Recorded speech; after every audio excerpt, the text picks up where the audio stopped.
This was originally a two-parter, but once I recorded, I realized it could just be one part. So we're gonna go straight into the story, one part, and I'll bookend the end of it. What are we looking at for Warstory 4? So decide we'll be on the 5 worst wargamers I've ever played. 5. So, number 5. Let's get him done and dusted, shall we? Number 5 actually wasn't a bad person. He wasn't a cheater. He didn't, he wasn't an asshole to anyone. But he was the slowest player I've ever played in my life. And it's like he couldn't hold focus on things for very long either. So you'd be playing him and you'd be like, oh, what's the rule for this? And you'd be like, dude, I don't play your army. I don't know what the rule is. It ended up getting to the point where you had to know your army and his army just so you could play with the guy. As I said, he wasn't a bad guy, but if, like, say a game took 2 hours, for him it'd take 4 or 5. So if you played with him, that's what you were doing for the night. The only guy who really consistently played with him was a Magic player. And the Magic player pretty much would play Magic during the game, so he would get both games going at the same time. So yeah, nice guy, slow as hell. You didn't want to play him, basically. You were just like, yeah, no, I've got other crap I gotta get done.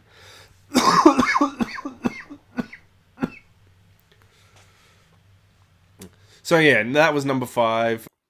4. Number 4. Number 4 was a guy who came in for a very short amount of time. I think it was one comp, if I remember correctly. And basically what ended up happening was we had just recently brought a rule in because of certain things that you couldn't deliberately roll behind terrain. Because we'd had a little bit of a scandal in the last game where some guy rolled. He said, "Oh, I got 4 4s." The dude was like, "Oh, let me cite that," but the guy had already picked up his dice. We couldn't prove, obviously, that the other guy cheated, which I still highly doubt that the dude who did this cheated, because I knew him. But there was that he won the game, and there was this sort of like animosity hanging over the tournament of people who were like, it was very divided down the middle. He should have had to have re-rolled that. He shouldn't have picked the dice up without letting his opponent cite it. So what ended up happening is that we had a rule that you couldn't deliberately roll behind terrain, and if you did, your opponent had to cite your dice before you were allowed to pick them up. Because obviously, in the course of a war game, you roll dice, they go behind things, these things happen. So what ended up happening was 4 was this guy who would deliberately roll behind terrain, and you could quite honestly tell he deliberately did so, and he just scooped dice. So I met him, like many of these stories, going to be in the semis of this tournament. I don't know why I always seem to meet these douchebags in the semi-finals, but it just seemed to have happened. So we meet in the semis, and he rolls. Now, he's already gotten 2 warnings prior to this, just for the record. But I think it was a force of habit at this point, which is why he kept doing it. Anyway, he rolls his dice. I can't remember who he was playing. I think he was just Space Marines. So anyway, his Space Marines attacked my Tyranids, and he rolled the dice, and he's like, "Oh, I got a 6, a 6, and a 5." And I'm like, "Oh, okay, just let me cite them." And then he picked up the dice before I'd even gotten halfway around the table. So I, of course, as I said, people have been complaining about this guy already. So I already knew. So I'm like, Ian. Ian walks over and he's like, you just tell Ian already knew what the hell was going on, right? So he just goes, yes. And I'm like, he scooped his dice behind a piece of terrain before I could look at them. And he's like, you've been warned. You've been warned here. This is your 3rd time. If I have to come over again to one of your tables, you're getting disqualified. And the guy's like, oh, sorry. So the game continues. And it comes down to this point where his Dreadnought is... he needs to get these auto-kill kills on this group of Gene Stealers, or the game is probably going to go bad. And once again, he deliberately, and you can tell because normally when people roll the dice, they're like, oh yeah, however they'd roll it. But this guy would be like, and so this is a piece of terrain, he'd be like, the old rolling it behind the piece of terrain strategy. And he's like, oh yeah, I got 4 of the 6 hits. And I'm like, oh, come look. And he scooped his dice, and I'm like, and Ian's just like, he scooped again, didn't? I'm like, yes, he did. And he's just like, you're disqualified, mate. Like, go home, you're done. I didn't really like winning like that, but as I said, it was a rule, and he just kept, and it was pretty obvious that he was doing it deliberately. Like, every time he rolled behind a piece of terrain to get an advantage, you could tell he was doing it to get an advantage. So, the sad part is with a lot of these cheaters, it affects the people who lost prior, because it's not like they magically get to come back into the tournament, right? It's not like the 2 guys who got eliminated fight each other and then one of them comes and fights me. No, they're just gone. Like, they're already out. So, yeah, it's just a shame that that's sort of what happened. That's why round robin tournaments with smaller numbers kind of works really well. But we'd normally get about 16 players. 16, 24, somewhere around there. Depending on how it went. And Ian organised the brackets. I don't know how they worked. I mean, I have a general idea on how they worked, but I don't know how they actually worked. 3. So, now we come to the main portion. Number 3. Number 3 is getting a name. Tim. Tim was an interesting fella. He was very cocky, very arrogant. But he was actually reasonably civil at the table. He would only generally trash you if he felt like he kind of deserved it. If you played well, he would generally be very gracious. If you played like shit, he would shit on you. He played Imperial Guardsman with a Grey Knight detachment, which was rare for both parts. Not many people played Grey Knights, and almost no one played Guardsman. I think there was one other guy in the club who played Guardsman, but he very rarely showed up. For Warhammer anyway, he's mostly a Magic player. So, and then when the Wargaming Club split, he went to the alternate Wargaming Club because he preferred Mech Warrior and stuff like that. So, not much you can do on that particular one. So, what ended up happening is that not many people really knew sort of Guardsmen, and all we knew is that they ended up quite large on the table. And so, based on what we saw of Tim's army, it was large, and he had 2 Grey Knight units, and we were like, well, that's probably about right, yeah, So, he went on a bit of an undefeated streak, as in no one could really, and when I say that, it's not like my Tyranids undefeated streak, where I got fairly bloodied in a lot of games, but still came out on top. He would just clean sweep people. He ended up with well over half his army left over, and people started being like, how's he doing that? Because it's not like he was a strategic genius, right? If I can understand if he was like this massively tactical, amazing dude, why he's winning all the time. But he was not that. He was average. Probably, I'd say maybe slightly below average, actually. Not by much, though. And he didn't roll particularly amazingly. It wasn't like he just, oh yeah, oh well, what a crazy circumstance, I got all 6s. So, there was no fishy dice rolls. He would miss, he'd do all the regular stuff. He just had a lot of shots.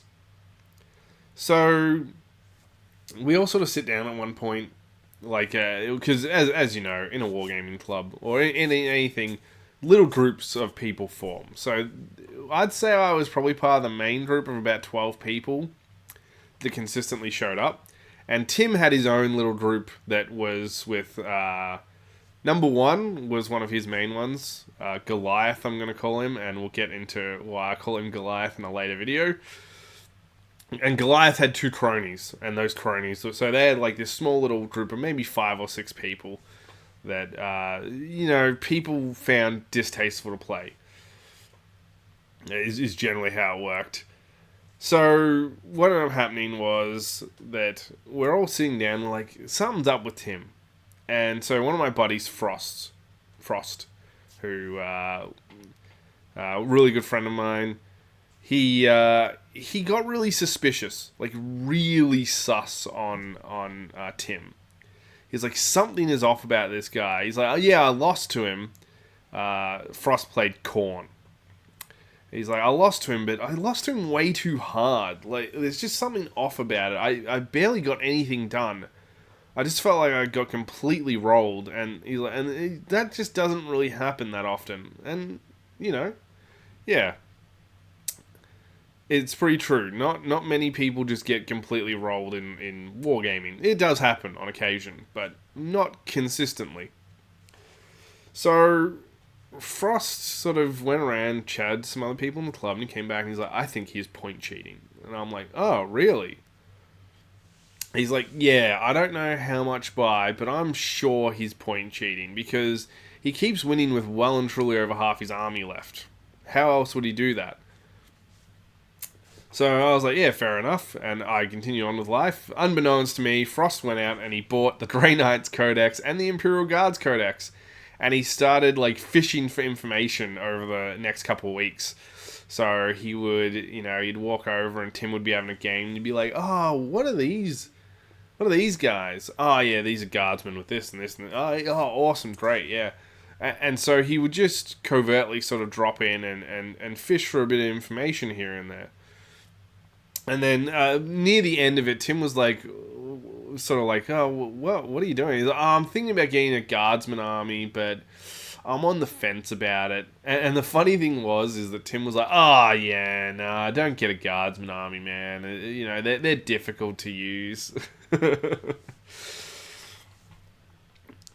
Anyway, we move forward, and Frost approaches me, probably about a month after the initial conversation. We'd talked prior to this, but he'd finally come forward because we're friends outside. We went to school and did all that stuff together. But in this particular situation, he'd said during the week, he's like, I've got something to show you on the weekend at the gaming club, and I'm like, oh, okay, no worries.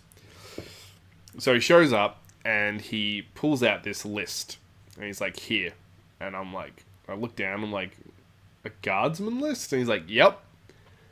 And I'm like, what are you plan on dropping Corn or something? He's like, no. This is Tim's list. And I'm like, oh. And I'm like, what, did he give it to me? He's like, no, I researched this.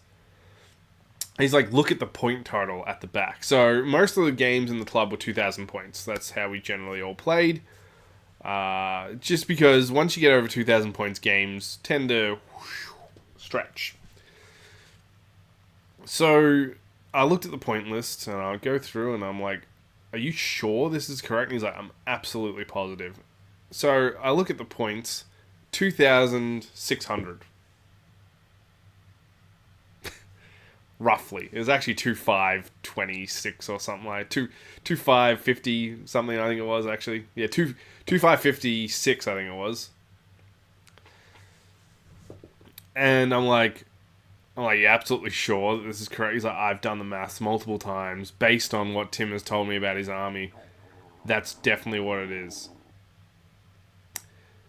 Based on what Tim's told me about his army, that's definitely what it is. And so he's like, see, he's got two Grey Knights, units of Grey Knights, and they're both really crazy. His Grandmaster unit in particular. He's like, them alone are like 400 points each, basically. So there's like 1,600 points there. Sorry, 400 points each. Sorry, so there's like 800 points there. He's like, and I'm like, oh, that's almost half the army. He's like, yeah. And he's like, and then he's got two Lehman Russ battle tanks, and they're like, with all his upgrades, they're like 250, 300 points each. So there you go. That's 2/3 of the army. And then he's like, and then he's got 4 full-size units of guardsmen and just 2 full-size units of guardsmen with heavy weapons makes up the other 2,000 basically. Makes up the rest of it. So he's got 2 additional guardsman squads. And that's what puts him up in the next bracket. And I'm like, whoa, I'm like, so that's why no one can beat this dude.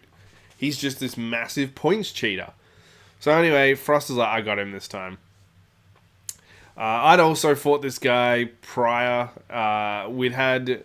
It wasn't a close game. I played Space Marines. He wanted to face my Tyranids, of course, because of the undefeated nature of them.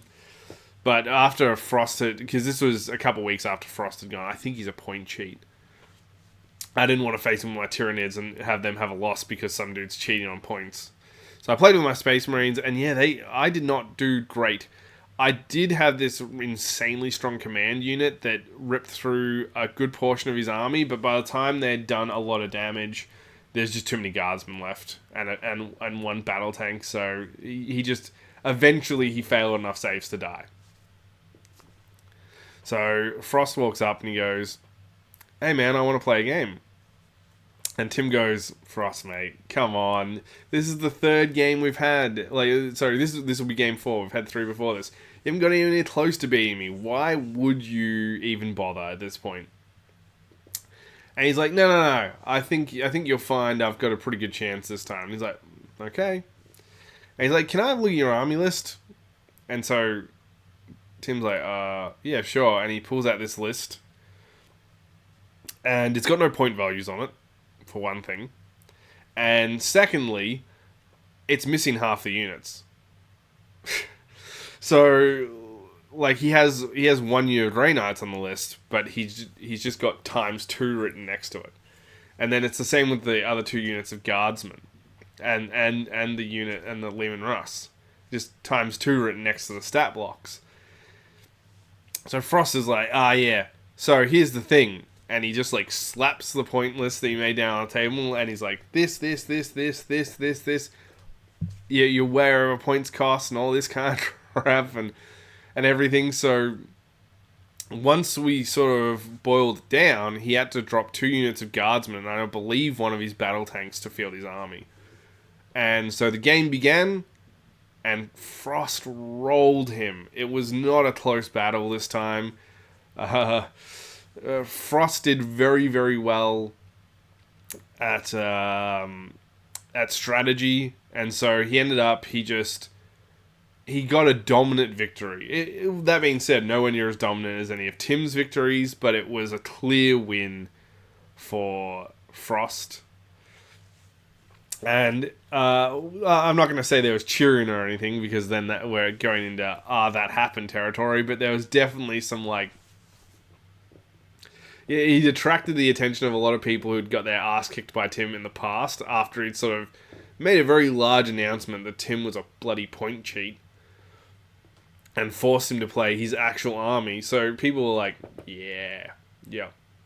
No one clapped or anything like that. It's not a friggin' movie, guys. But people were like, and then, after the fact, they're like, "Good job, Frost, mate." Yeah, fist bump and shit like that.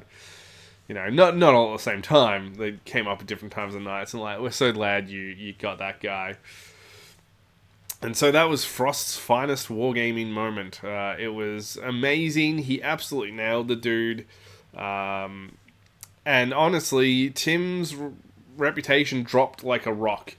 It ended up, he would be able to get games fairly consistently with everyone, but now he only got games with that small group of people that he sort of was a part of, and 2 of them had left by this point. And the other 2, Goliath's lackeys, didn't really play, so it was really just him and Goliath.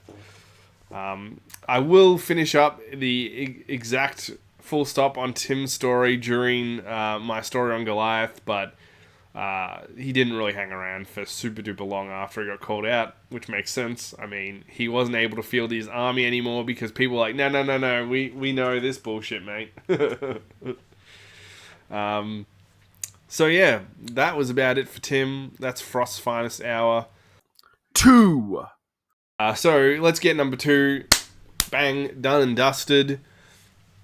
So number 2, he showed up for a couple tournaments. He showed up for one tournament, sorry, because he was banned pretty much straight away. So, number 2, he was a Grey Knights player, but he just played pure Grey Knights. I know, right? Must be something to do with Grey Knights. So he showed up for a tournament. He got to the semis. I know, right? Like, I don't know why I keep facing these douchebags in the semis, but it just tends to be a pattern. I must just be cursed or something like that. Every single time in a semis now, I'll just be like, you cheating. So, yeah, this guy showed up, and suspicions were already raised from him from the very first game. So, he had 4 color-coded sets of dice that he kept separate from each other in his dice box. Immediately, a little sus.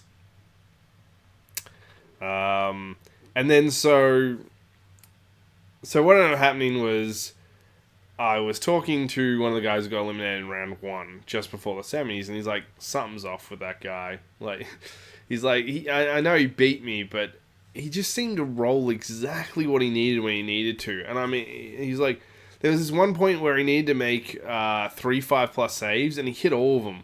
And I mean, that's not sus. But then he did it again the next round when I hit him with the same weapon again. And he basically rolled the same numbers. And I'm like, interesting. He's like, I just watch him.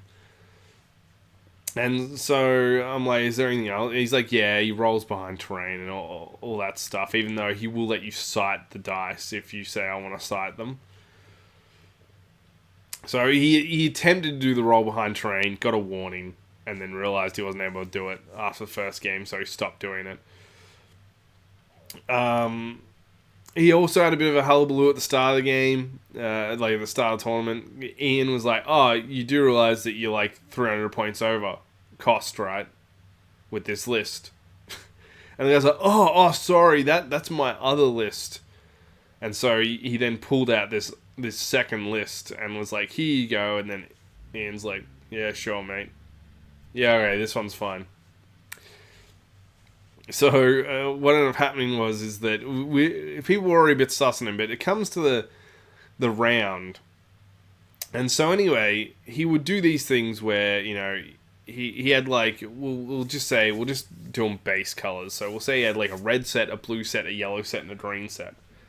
So he would mostly roll with the blue set. But occasionally he'd be like, oh, man, you know, I'll use the... I feel like the blue set's becoming unlucky, so I'll use the yellow set for this one.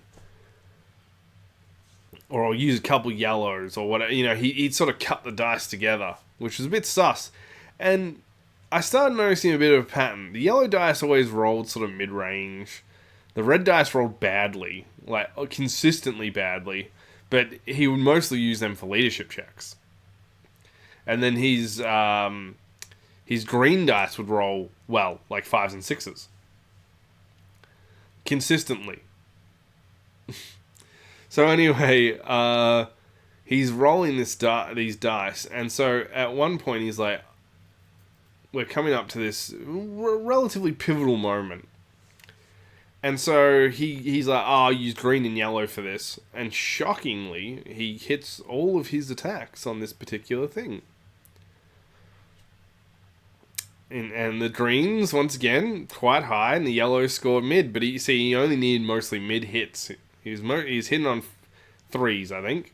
3s or 4s? I think it's 4s. So a couple of the yellow dice missed. But overall, he hit like 6 out of the 8 attacks he needed to hit. So I'm like, okay, no worries. Yep, these guys are killed. And then I had my Hive Tyrant shoot his Venom Cannon into something.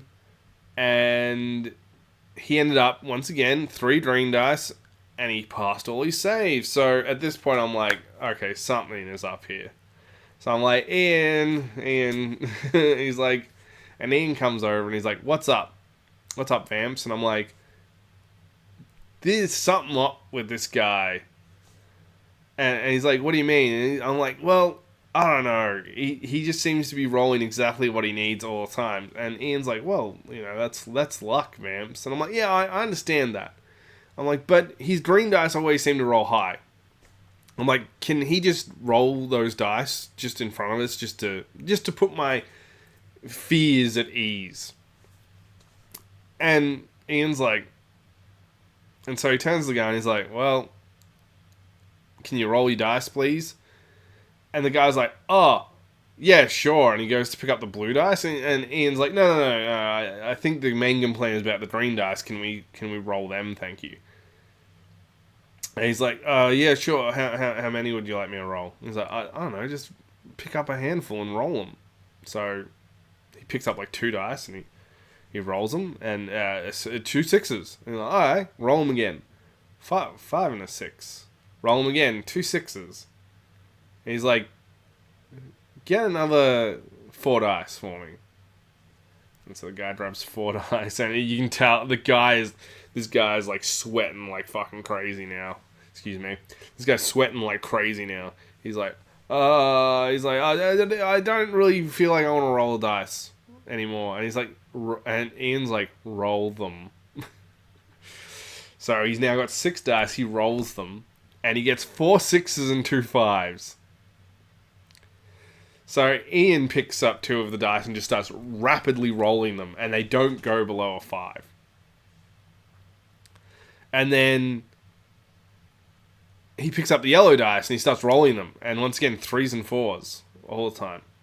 I don't know how this guy doctored his dice to like roll extremely effectively, but only on 2 faces. I don't know how weighting them works. Maybe but so maybe someone out there who has a bit more dice tampering knowledge can tell me. But yeah, this guy and the blue dice were legit, but everything else was weighted and rolled exactly what he needed to. He was disqualified on the spot and banned from the Wargaming Club. He was told he's not allowed to come back. Hence why I didn't give him a name, because we won't be talking about number 2 in any other future videos. 1. So, number 1. We're finally here. Number 1, Goliath. Why the hell do I call him Goliath? Goliath was huge. Absolutely massive. He was a year younger than me. He was like about 6'7", and he was roughly the size of a fridge. He was just huge. Just this big, massive guy. And he didn't like it when he started losing. And the way he would start it was he would get physically in your face. Ooh, you don't think you're that good. So you just get like right up in your presence. And you'd be like, dude, come on, mate. Like, you're not getting punched in the face over a dice game. And what he'd also do is that, say you got a couple bad rolls in a row, if you rolled a third time bad, he'd pick the dice up and he'd roll them again until he got a good roll. And then if you tried to challenge him on it, once again, oh, you want to go, mate? You want to take this outside? I'll take it outside if you want to take it outside. Most people just didn't deal with him. They just stopped playing with the guy because they're like, yeah, no. It also didn't help that outside of these situations, he was a colossal douche nozzle, and that's very fair. Honestly, that's me being extremely fair to the guy. He was very misogynistic in his views. He was he's just bigoted in general. He was quite racist as well. He was a very unpleasant kind of guy. You didn't want to really talk to him. You didn't want to have any association with him. You just wish he would just vanish into the night. Yeah, and he's also very physically aggressive as well. So he wasn't afraid to punch your lights out if you didn't agree with him. So he was a very unpleasant guy. Now, he had gotten a warning prior to this because there was this 12-year-old kid who played with us, and he was short even by 12-year-old standards. He was this short little chubby guy. He was a perfectly nice kid, very shy, didn't really say much. He played Warhammer. Anyway, one day, he just picked up 40k because he was mostly a fantasy player. He just picked up 40k, and I want to say I think he was Orcs. Anyway, he went up against Goliath, and Goliath had, the complete edgelord factions of Khorne, and even though Khorne's not as edgelordy as, say, Night Lords, we had Khorne and Black Templars, the really violent asshole factions. So he was playing Black Templars against him, and so what ended up happening, it was going bad. The little guy was winning. We'll call him Frodo. I think, yeah, Frodo is a good name for him. Frodo was winning the game, which was actually not super common for Frodo. He's not the best player. So anyway, Frodo is winning. Goliath's losing. Goliath does his old, I don't like that roll, pick it up and roll it again. And Frodo goes, I don't think you can do that. I don't think you're allowed. And so Goliath's like, oh, you want to make a deal about it, kid? You want to make a deal about it? And he's like over the top of him, like screaming in his face, basically. Frodo, as I said, he's a shy kid. He doesn't really do much. So he starts crying. I mean, and I don't blame him. And Goliath could tell that the room had immediately turned against him, because it was kind of like one of those moments where he had that sort of like fog vanish for a moment, and he looked around, and everyone was like every wargamer in the club was ready to kick this dude's ass, basically. And while Goliath probably could take a few of them, I'm not sure if he could take on the whole club. So anyway, next thing you hear, Ian. Ian was normally a pretty soft-spoken guy. He was firm, but soft-spoken. So he's like, what the hell do you think you're doing? Like, he's actually yelling over the top of everyone. Everyone wheels around, looks at Ian, who's staying, like, the kitchen area. And he, like, storms over to Goliath, and he's like, what the hell do you think you are doing? And Goliath's like, he tries to square up on Ian, and Ian's like, no, you don't square up on me, Sonny Jim. Here's the deal, strike one. And Goliath's like, huh? He's like, strike one. He's like, I've watched you around the wargaming table. No one's really made a proper complaint, but I'm tired of your attitude. So here's the deal, strike one. If you get 3, you're banned from the club. And Goliath's like, his general sort of posture. He's like, no, I'm not joking. Do you want a second strike right now? And Goliath's like, fine, whatever. Kid wins then. And he scoops up his miniatures and goes outside for a smoke. Because, of course, I mean, he's already that tall. What's going to stun his fucking growth? So Goliath wanders out. And, that's pretty much it for this particular part of the story. So now we have a new club member enter, who I'm going to call David for, juxtaposition reasons.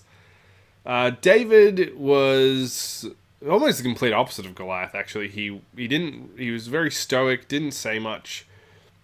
He was very much one of those guys where if one word did the job, that's the word you got. So he'd be like, hey David, you want to play a game? Yeah. 40k fantasy? 40. No, he didn't say 40k, he just said 40. Fantasy was generally the longest word you sort of get out of him at some points. So he was like, yeah, 40. Alright, great. Who are you playing at? Do you have a preference on what I pay? No. That was basically him. What do you think of the local sports ball team? Good. Great. How's the weather? All right.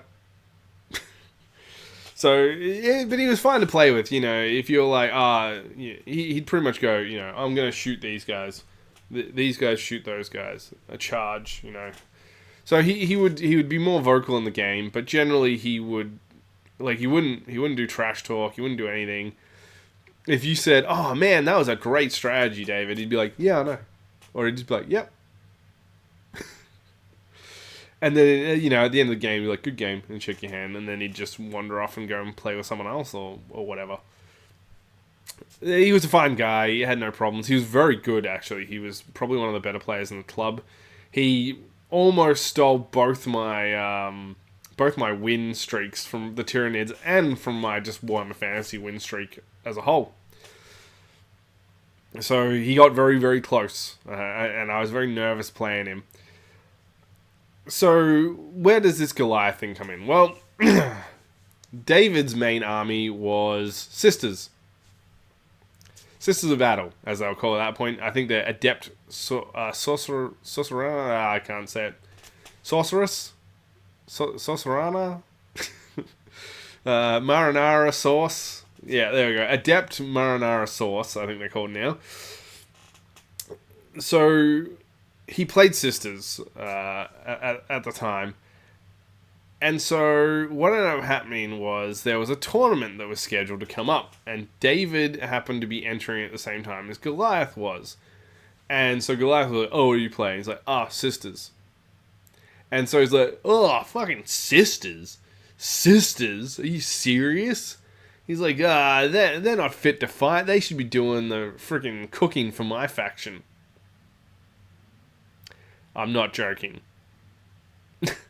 I'm legitimately not joking. As I said, Goliath was a piece of shit. So David sort of side-eyes him. And he's like, well, let's have a game then. He's like, what, now? Yeah, let's just have a game. So he's like, I'll play Sisters and you can play whatever you want. And so he gets out his Black Templars and he smashes them on the table. And, you know, David's all set up. And what ended up happening is, as I said, Goliath was not good. He's not a good player. He's aggressive. So he gets up, he starts playing and he's losing. And he's losing convincingly. David's just outmaneuvering him on every front. Now, most games were domination at this point. Very few games were objective based. I think there were rules for them, but no one played them. So, but yeah, Goliath's getting rolled because he's making bad decisions. So, of course, the moment comes up in the game. Goliath rolls, doesn't like it, goes to scoop the dice, and David goes, you can't. Sorry, you can't. It sounds like I said something else then. You can't. And Goliath goes, oh, you want to make something of it? You want to gets all up in his grill, and he's like, look, mate, if you want to have a fist fight over he's like, look, you want to have a fist fight over a miniature game, let's go outside then.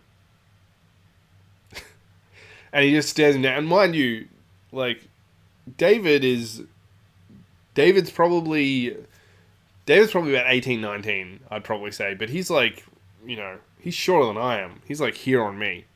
Goliath is like, So, it's like Frieza and Goku, like, looking at each other. But David didn't back down. He was like, no, let's do this. You want to go outside and rumble? And Goliath backed down. Yeah, he backed down. Now, I think the other thing is that he knew who was outside at the time, Ian. So Ian had a couple of friends who were smokers that would help him run the club. So, once the night wore on, he would kind of step outside and have a chat with them. So he was sort of backwards and forwards. So this is why Goliath got up in David's face, because Ian wasn't in the room. But Ian was outside, so he knew that if he rumbled him, he'd get banned for sure. So they back off, they play, and David wipes the floor with him. It's not a close fight. David ends with about half his army left. And so Goliath's pissed, of course. And David, who, as I said, normally doesn't say much. He's very stoic. He's like, maybe your army should do the cooking for my army instead. And we're all like, holy shit. Holy shit. What? David doesn't trash talk. David never trash talks. And so he packs his stuff up and he walks off and goes and has another game. And Goliath, you can tell, is like seething. He's seething at this point.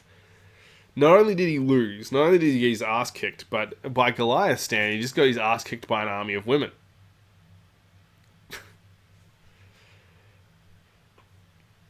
And as I said, he's like the most edgiest lord of edgelords as far as faction selection sort of went, so... So anyway, we continue on, and the tournament rolls around, and Goliath is gone corn this time. And first round, who should he come up against but David? David at the table. So they square up. They're playing their game. I finished my game early, so I caught the back half. And I came over because Frost was right near the table, and he's sitting there like cackling like a mad melee. Like he's like watching this, and so I come over and I'm like, "What's up, man?" He's like, "Fucking David's trash talking him," and so I watched this part where Goliath's Khorne faction was a land raider, and I've come just in time to watch David's sisters with melter guns, like heavy melters, jump out of a tank and melt his tank basically. And so he jumps out and he melts it, and he's like, land raider, more like land evaporator. As I said, not the sickest burn, but for David, it may as well have been the sickest burn you ever heard. Because as I said, he doesn't make jokes. And so he basically makes puns like this throughout the whole thing. He used a heavy flamer to flame down a whole bunch of Khorne berserkers at one point, and he's like, "Oh, I guess it was too hot for him." You know, if they can't handle the heat, maybe they shouldn't be in the kitchen. So he's just like trash talking him, and then at the end of the game, because he beats him, at the end of the game, he's like, he shakes Goliath's hand because, he's a polite motherfucker. Sorry. He shakes Goliath's hand because he's a polite guy. That's how he works. So he shakes Goliath's hand, and then after the handshake ends and their hands are apart, he's like, "So, I guess both your factions are cooking for mine." Oh, man. Yeah. So anyway, of course, Goliath gets absolutely like seething at this, and basically he's had enough. He grabs David by the by the shirt, and he's like, "You want to go, little man?" But this was the wrong move, because Ian suddenly goes, "Hey, what the hell are you doing?" And he grabs Goliath and drags him over the corner, and you can sort of like hear like, "This is it, I'm tired of your stuff. You gotta stop doing this, But he's talking under his breath, so he's like, "Strike two. You understand? Strike two." So the game ends. The tournament ends. This time, so I'd entered with my Space Marines in this tournament, and I didn't win. And so that was fine. David beat me in the semis, which I thought was fine. David's sisters he played them very well, so that was all good. And then finally we have the final match between David and Goliath, the third rematch. He went Black Templars again. Did you really expect me to say anything else? David kicked his ass. Once again, it was not a close fight, and supposedly this was his anti-sister list that he'd come up with. I don't know exactly how he came up with it. Maybe threw darts at the dartboard, because that's how it felt. It did slightly better than his original Black Templar list, but it still got wrecked. This time Goliath really didn't make a big deal about it. It was kind of like he was just deflated. He was defeated. He got wrecked. And I wish I could sit here and say, well, Goliath got so angry, he flipped the table, and he punched David out, and he went around the room and smashed everyone's miniatures, and Ian tackled him to the ground, and freaking handcuffed him and threw him out on the front lawn, was like, "Never come back." But no, that's not how it worked. What ended up happening is that people just stopped playing Goliath. Also, David stopped coming to the club around there. Of course, being a good player, and that he got the standard rumor of he was a Melbourne guy who was practicing for tournaments. He was not. He just lived rural. He told me roughly in the area he lived, and he basically ended up saying that he'd probably only be around for a few months, because his rural wargaming club had closed and he was about to start a new job somewhere. So he had 6 months or something like that was the time period he had until he had to basically move closer to Melbourne to do this job. So I knew he wasn't a guy from Melbourne because he was moving to Melbourne. So what ended up happening was that, Tim and Goliath basically only played with each other. After the whole scandal broke with Tim, because they happened roughly parallel, at the same time. Once the scandal broke with Tim, he ended up, after about a month, he stopped showing up. I actually ran into him later in life. He was a Magic player, and he was fine. He had obviously grown up from when he was a young teen, which makes sense. He was mid-20s by this point when I met up with him. I played him in Magic. He was completely legit, as far as I could tell, But yeah, so he stopped playing. Goliath then had no one to play with. No one played with him. And as I said, his lackeys stopped showing up roughly about after the loss in the first David game. I'm not sure if maybe because he got backed down by David that they lost respect for him or something like that. I don't know what the power sort of tiers are with thugs or anything like that, because they were all little thugs. But, that was it. Like, Goliath then stopped coming, never got his third strike, he just left.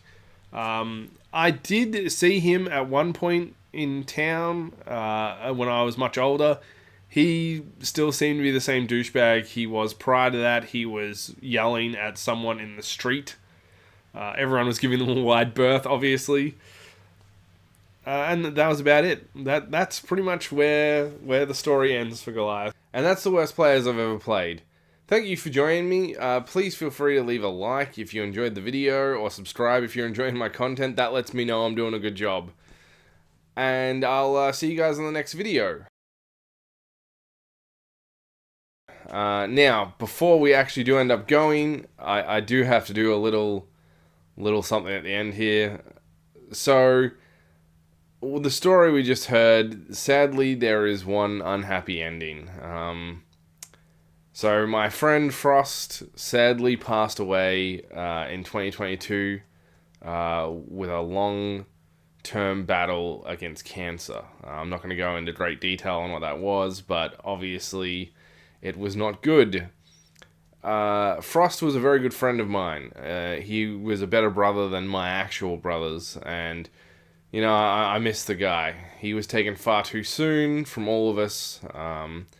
I send my love to his friends, to his other friends and his family, and I just wanted to make this video as a bit of a tribute to him, because I think the thing is that the dead only truly die if we forget them. So this is my little tribute to Frost.